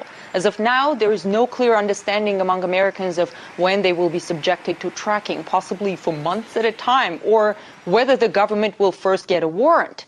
This is the Justice Department's response. More than 100 pages of completely redacted material, except for the title. So to the question how, when, and why the government can track its citizens, the FBI responded with this. Takes a lot of ink to print out something like this. Some artistic souls may think of the painting Black Square by Malevich. We're certainly not sure of the artistic intentions of the U.S. Justice Department or the meanings they put into these black pages, but for civil liberties advocates here, this is what government secrecy looks like. Actually, it was last month when President Obama signed a bill that essentially allows the government to spy on anyone they want under some kind of a general warrant as opposed to an individual warrant. In other words, it allows the National Security Agency to vacuum up as much private communication as possible with something like a promise on the authorities' part to be really careful about when and how they look at it. But civil liberties advocates argue that the Bill of Rights is not about the government's promises of good intentions, but about legal guarantees. So President Obama may be very convincing when he talks about individual freedoms. We heard the words in his inaugural speech this Monday. But here is the FBI version of that freedom.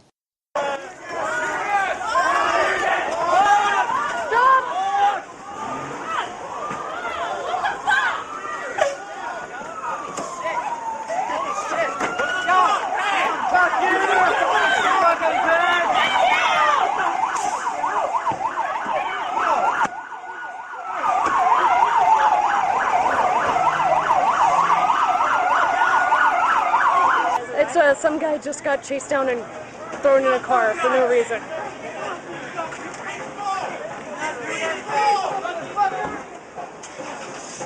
This is a peaceful march. It's okay. What the fuck?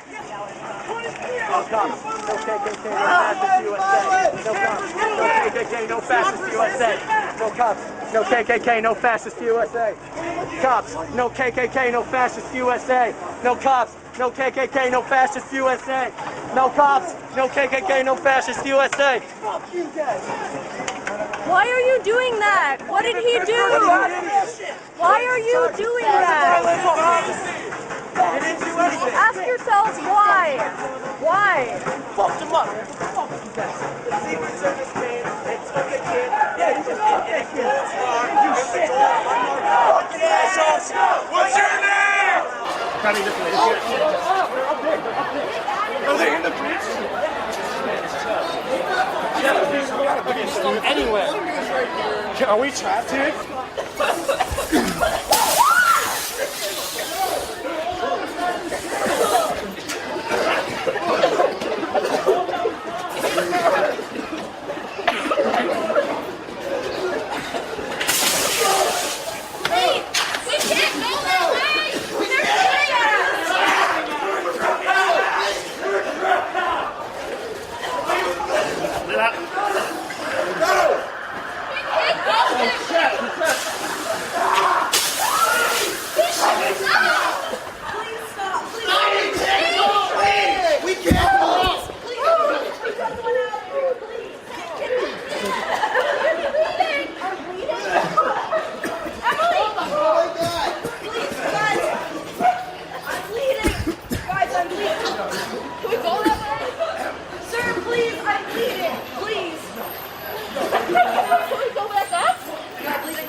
Civil, I think.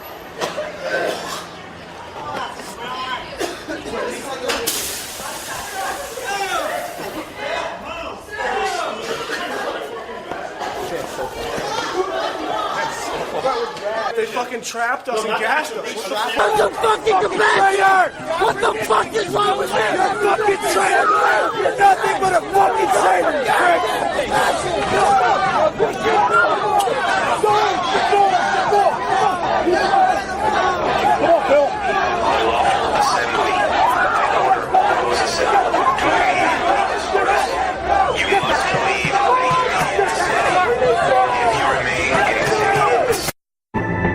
Welcome to the Kaiser Report. I'm Max Kaiser. America is a frickin' gulag. Here.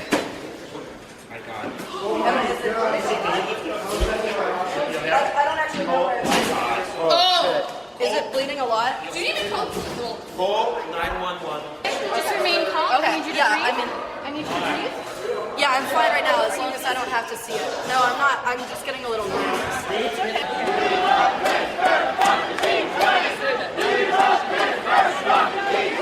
I'm Tim Buzzard. I'm a student of the University of Pittsburgh. I live in the towers right across the street from this bridge here, and I was in the bridge observing the riot, and police the riot squad surrounded us from both sides on the steps. We couldn't escape, and they shot multiple cans of tear gas into us, severely burned us.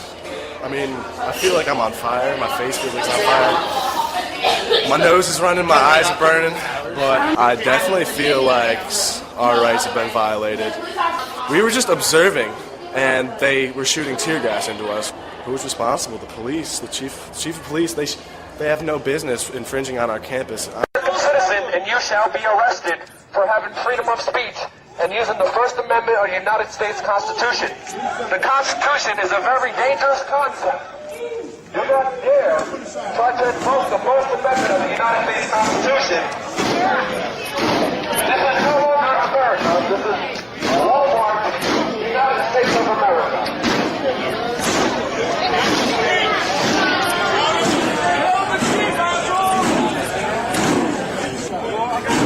I got you. Arrest everybody, you damn criminals. How dare you think you have freedom of speech? There is no freedom of speech anymore. Please listen to the jackboot officers. They will tell you what to do and what to buy. Please continue shopping and paying taxes. You have no longer any freedom of speech. He did the media kid. Run! Run!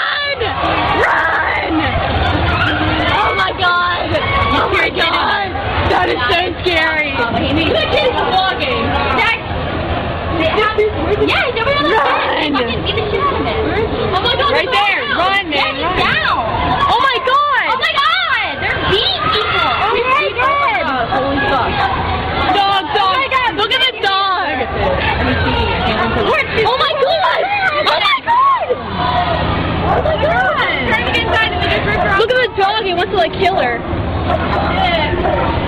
Are we getting this on camera? Please get this on camera. You guys, this does not make me feel like safe with the police. Oh my god!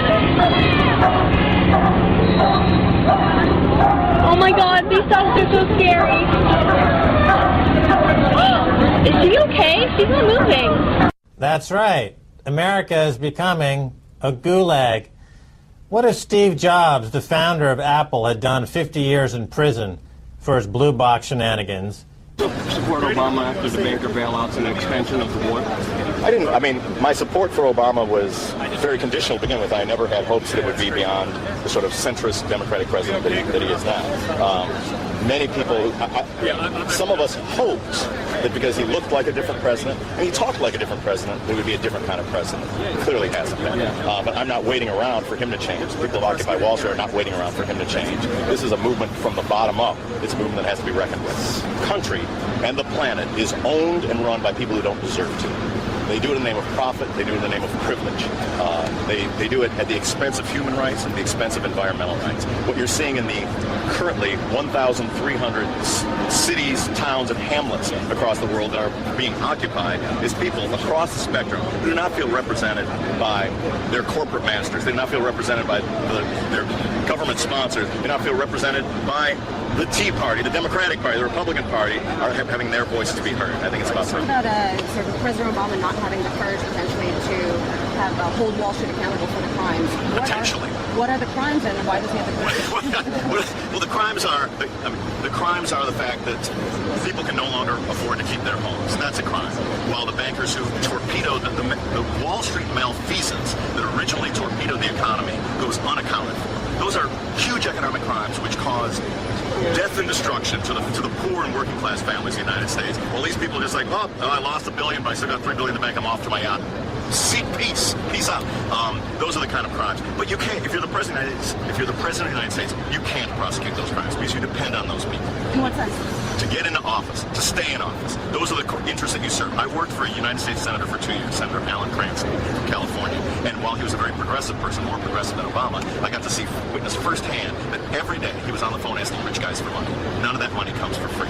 We're not, the strength of Occupy Wall Street, of Occupy America, is that we're not begging and pleading for help. We're not begging and pleading for some savior to wave a magic wand after we cast our ballot into the void every 4 years. This is a movement that's defining itself and figuring out what it's going to do to change the world. Inspired by Arab Spring, inspired by Greece and Spain and not yet the UK, but inspired by the feeling that all you need to do to change the world is get out your door in the morning, stand up in your place in time. While there was some hope, at the beginning of the Obama campaign that this would be a different presidency, everybody, like, the blinders are off. The blinders are off. Like, we're on our own. And that's the thing, I think the strength of Occupy Wall Street is that we've got to figure this out ourselves, and we're not going to wait for that. But if that's the case, should we move beyond the political system as it exists? That's what's happening. Look around. Is this a revolution? I mean, we'll see. What day are we in right now? Is this week 3, week 4? Week 3, week 4, but who knows if the media is still going to be here week 5, week 6, right? The media doesn't make a revolution. The media didn't report on it until somebody got pepper sprayed. Then the media didn't report on it nationally until 700 people got arrested. It was happening, but the media wasn't reporting on it. Now, the guy from Rage Against the Machine's performing, so the media's reporting on that now, too. But it's happening whether or not any of those things are occurring.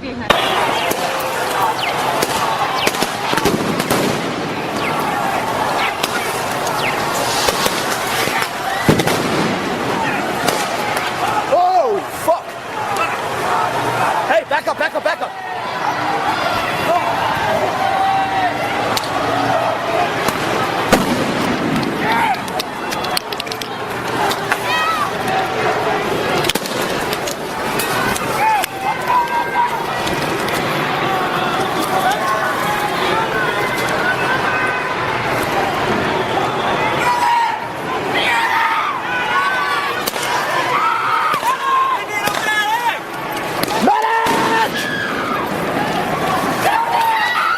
What happened? You got hit. You got shot. What's your name? What's your name? What's your name? Wake up. What's your name? What's your name? Shit. Did he say medic? Medic!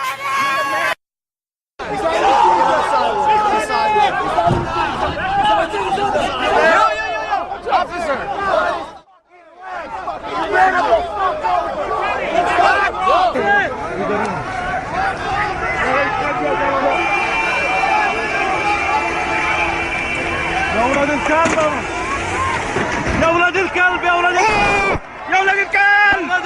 If it starts doing that, you know then that it is in fact a deadbeat nation, a gulag nation, and a shell of its former self. Stacey Herbert?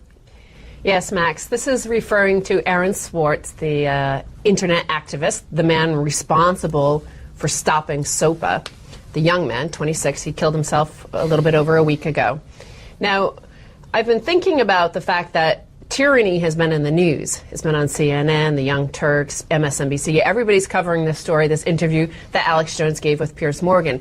And the news here, the local news on Channel 4, BBC, they're covering the fact that Americans are afraid of tyranny. And yet, when you look at it, there's no habeas corpus, there's no due process. The Obama administration says they can assassinate American citizens without due process. And they're locking up activists such as Aaron Swartz for 30, 40, 50 years. Some internet activists are facing 100 and something years in prison.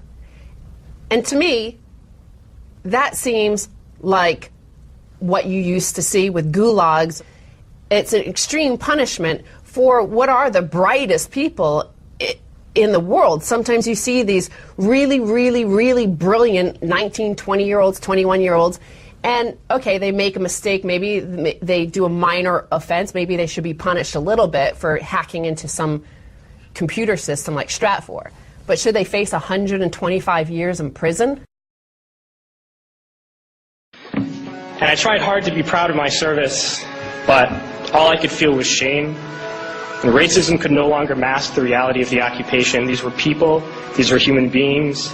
I've since been plagued by guilt anytime I see an elderly man, like the one who couldn't walk, who he rolled onto his stretcher and told the Iraqi police to take him away. I feel guilt anytime I see a mother with her children, like the one who cried hysterically and screamed that we are worse than Saddam as we forced her from her home.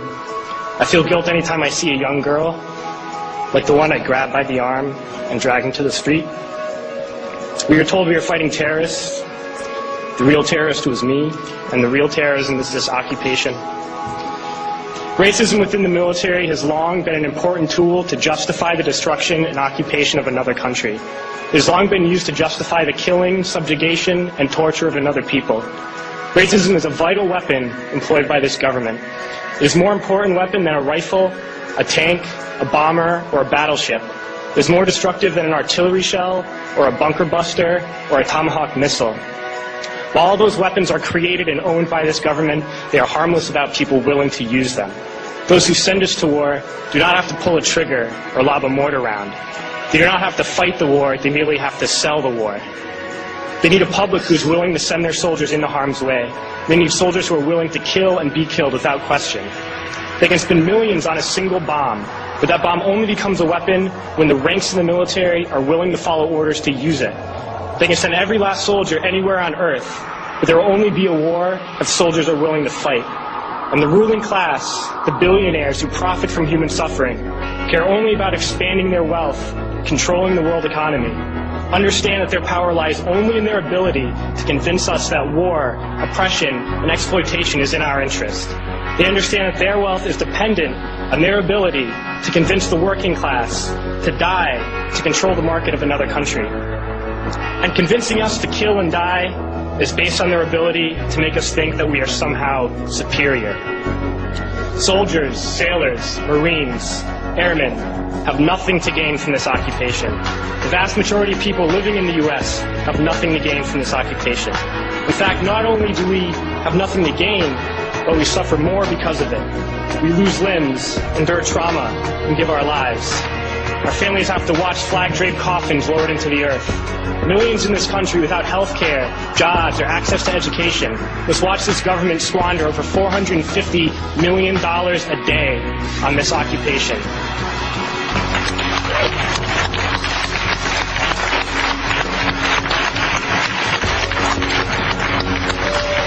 Poor and working people in this country are sent to kill poor and working people in another country to make the rich richer. And without racism, soldiers would realize that they have more in common with the Iraqi people than they do with the billionaires who send us to war.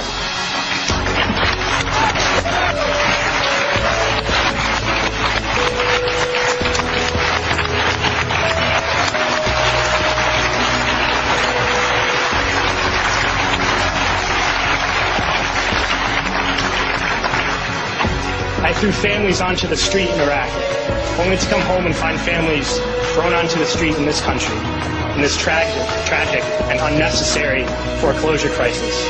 We need to wake up and realize that our real enemies are not in some distant land. They're not people whose names we don't know and cultures we don't understand. The enemy is people we know very well and people we can identify.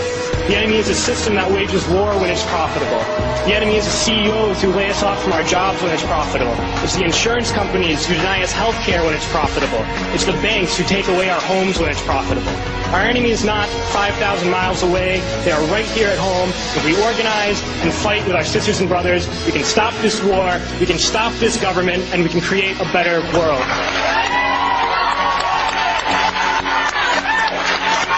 On April 18th, 2006, I had my first confirmed kill. This man was innocent. I don't know his name. I called him the Fat Man. He was walking back to his house, and I shot him in front of his friend and his father. The first round didn't kill him after I had hit him up here in his neck area. And afterwards he started screaming and looked right into my eyes. So I looked at my friend who I was on post with, and I said, well, I can't let that happen. So I took another shot and took him out. He was then carried away by the rest of his family. It took 7 people to carry his body away.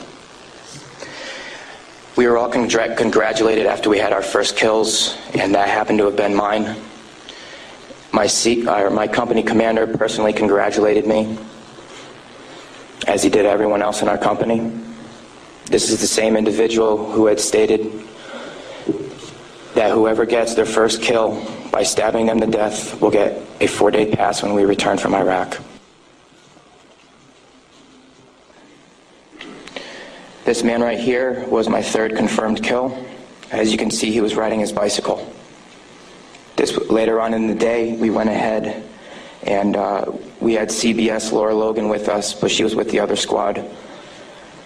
And so she wasn't with us, so myself and 2 other people went ahead and took out some individuals because we were excited about the firefight we had just gotten into, and we didn't have a cameraman or woman with us. With that being said,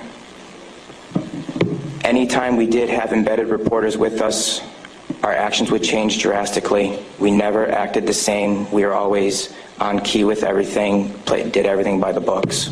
The man on the bicycle, he was left in the street for about 10 minutes until we realized that we needed to leave where we were. And his body was dragged about 10 feet to the right of him, where his body was thrown behind a rock wall, and his bicycle was thrown on top of him.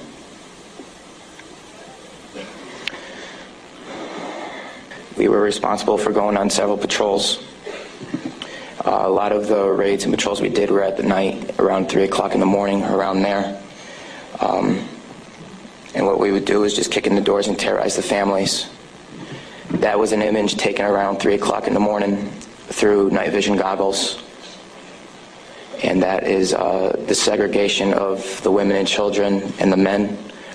If the men of the household were giving us problems, we'd go ahead and take care of them any way we felt necessary, whether it be choking them or slamming their head against the walls. This just goes to show you that everyone sitting up here has these stories, and there's been over 1 million troops that have gone in and out of Iraq.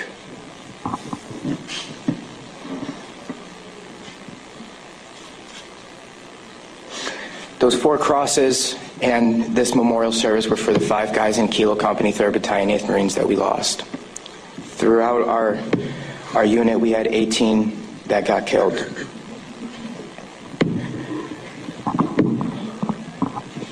With that being said, that is my testimony. I just want to say that I am sorry for the hate and destruction that I've inflicted on innocent people. And I'm sorry for the hate and destruction that others have inflicted on innocent people. At one point, it was okay, but reality has shown that it is not, and that this is happening, and that until people hear about what is going on with this war, it will continue to happen and people will continue to die. I am sorry for the things that I did. I am no longer the monster that I once was. Thank you. former Marine John Michael Turner. I'm hurting these people, man. Why y'all do this to our people? I've been to Iraq 14 months for my people. You come over here and hurt them. They don't have guns. They don't have guns. They don't. Why are you hurting these people? It doesn't make any sense. It doesn't make any sense. How do you sleep at night? There is no honor in this. There is no honor in this. There is no honor in this, man. There's no honor in this shit. There is no honor in this shit. There is no honor in what you're doing to these people. No honor. Don't vote for the candidates? No, don't vote for a Democrat or Republican. Just vote for whom you like. That's wasting your vote, because if you vote for a Democrat, they always tell you if you vote for the third party or a third candidate, you're wasting your vote. I'd like to reverse that and say you're wasting your vote if you vote for a Democrat or Republican, because you're going to get the same thing. It does not matter. I'd argue that a vote is never wasted, but I would also say that, if you should look at intention, I think you're onto something. Are you just voting party lines blindly, or are you voting for the person who's going to turn things around or make things better or continue to make things better? Well, the thing you need to understand is they're all subjected to the party. That's why it's a gang. Mm-hmm. Loyalty is first to the gang, then it's to the money that the gang gets. We, the people, might be third or fourth. Take a look at our stagnation today. It's because the two gangs are so, you have to support the gang, and I call them gangs. They're not parties. The definition of party is a festive occasion. You're taking kind of an interesting stance, because most people are saying we got to bring it together with Kumbaya, and you say, look, this is not happening. These are two gangs that are at war with one another, essentially. Well, do you think that's a good the system? Why not change that? I'd like to do that. The way money is poured into What I'm doing is elections. changing the system. Let's try to change that. Wait, they tell you in the private sector competition is good, right? Sure. Well, then why for 20 years have we not heard a third voice in a debate? All you get is Coke and Pepsi. Okay, so what you are saying is vote for an individual, don't vote for a party. But then how do those individuals get into the race? Well, it's very difficult because the two parties control the system. Okay, so what is the solution? The solution, the first thing that should be done, can be done locally. Remove all gang names and symbols from a ballot and just put the candidate's name. They make it far too easy. You don't have to know the candidate. If you're conservative, you walk in and look for Republican. If you're liberal, you walk in and look for Democrat. You don't know the person, you're saying, going into that booth. Let's make it, remove those names, then it becomes imperative for the voter to educate themselves. But Jesse, what does this candidate stand for? During the primaries, your boy Ron Paul was one of the candidates. He didn't win the nomination. He had a fair shot. Are you kidding me with the media? He finished a close second to Bachmann in Iowa. They didn't even mention Ron Paul's name. They went down to Santorum, who finished about fifth. Well, who are you blaming for that? What is that? Yeah, because they're all part of it. The media is part of this too, and it all goes to our recent Supreme Court decision, which will kill this country. That's true. I agree with that. When they said corporations have the same rights as individuals and money is free speech. Well, look at this scenario now, if you will. Our election could be controlled now by a foreign country. All they have to do is form a corporation. They can pump unlimited amount of money into it. They might have done that in this election. There's no open disclosure. Right, don't even know. They've even took that away. Who's responsible? Right. The Democrats and the Republicans, and my apologies to the Crips and Bloods. Why don't you run? You ran for governor all those years ago. Why don't you get into this instead of just talking about it? By the way, and I apologize to Prince, I wore Jimi Hendrix today, but I think he'll accept that, being, it's Minnesota Day here, by the way. Why don't I run? I might, but here's the difficulty. I have to get ballot access in all 50 states, and it's a different standard in every state. That's what makes you spend this obscene amount of money to get elected. Discourage you, Jesse? You'll do it again. The Dems and Repubs, my election, spent $12 million. Wait, are you going to run again? You just said you'll do it again. You want to announce now you're going to run again? I might. Was that okay, wait, the little secret? But here's what it'll be. Wait, here's what it'll be. Wait, I've already practiced it, Barbara. I've been a mayor and a governor. Okay, will you run again? Yes or no? And when? I won't answer yes or no right now, for but what, if I do run, In this election? no, there's no time. Yeah, there's no time. I have to wait 4 years. 2016. If I do run for president 4 years from now, I will run as an individual with no political party, so that if you vote for me, you don't have the baggage of these two gangs coming along, and you'll know I make my own decisions, and I'm not beholding to these gangs that run our country. We will wait 4 years and hear what you've decided. Our thanks to Governor Jesse Ventura.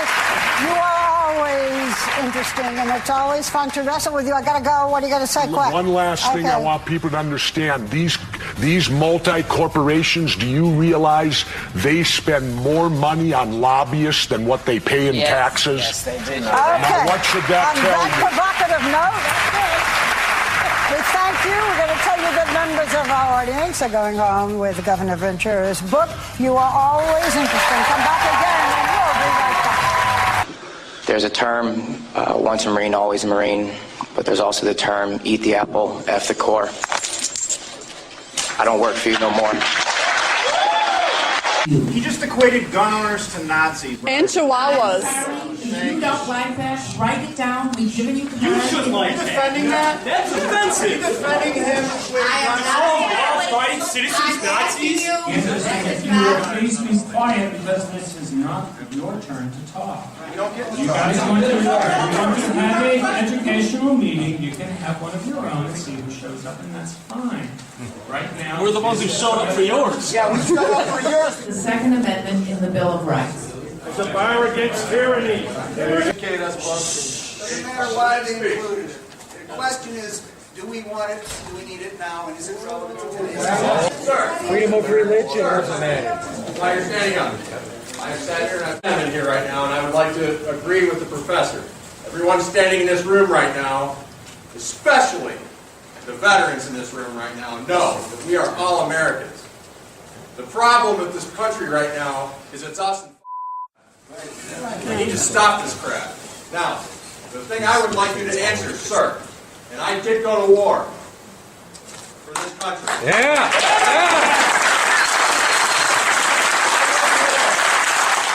Whether it was for everyone in here's ability to have oil and gas in their cars, or the banks, or whatever, I went to war for my country. Thank you.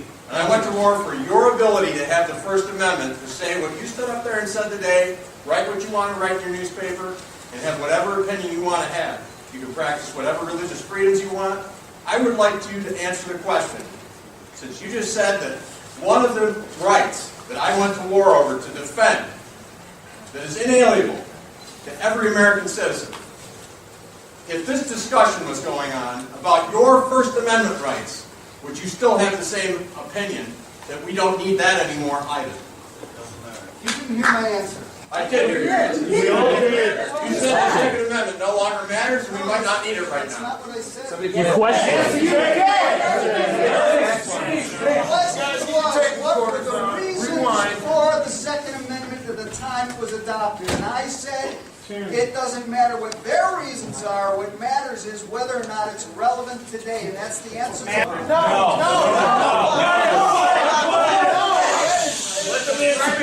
The threat of tyranny today is no less than the turn of the century in the 1900s, 1800s, or 1700s.